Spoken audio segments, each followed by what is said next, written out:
আসামের জঙ্গলে হাতি ব্যালট বাক্স নিয়ে পালায়। তার দুদিন পর এটি উদ্ধার হয়। কি অবাক হচ্ছেন শুনে? হ্যাঁ, এমনটাই হয়েছিল স্বাধীন ভারতের প্রথম নির্বাচনে।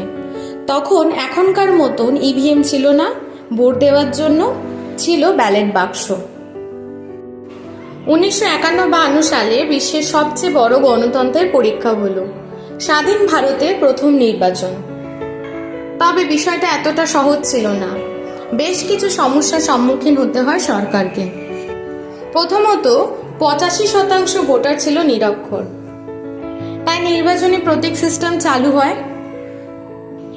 কোনো দলের প্রতীক হাত, কারোর বা গরু, সাইকেল, হাতি প্রভৃতি। ছাপানো ব্যালট পেপারও ছিল না। ভোটারকে একটা সাদা কাগজ দেওয়া হতো, আর প্রত্যেক প্রার্থীর জন্য আলাদা রঙের লোহার বাক্স ছিল, যেমন কংগ্রেসের জন্য হলুদ, সোশ্যালিস্টদের জন্য লাল। ভোটার যে বাক্সে কাগজটি ফেলবে, ভোটটা তার। সেই সময় থেকেই ডান হাতে তর্জনীতে কালির দাগ দেওয়া শুরু হয়, যাতে একই ব্যক্তি দুবার ভোট না দেয়। এই নিয়ম আজও আছে। তখন ভোটারদের বয়স নির্ধারিত হয় 21 বছর। আরেকটি সমস্যা হলো মহিলা ভোটারদের নিয়ে।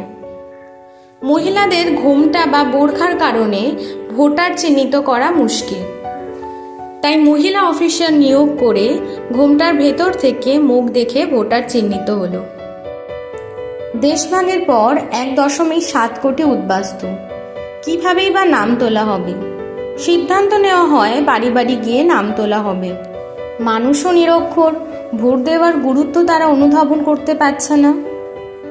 সিনেমা, গান, পুতুল নাচ দিয়ে ভোট কি তা শেখানো হলো। মুখ্য নির্বাচন কমিশনার হিসাবে বাঙালি আইসিএস অফিসার সুকুমার সেনকে নির্বাচিত করা হয়। তাকেই ভারতের নির্বাচকের জনক বলা হয়। ডক্টর আম্বেদকরের ভূমিকাও বেশ গুরুত্বপূর্ণ।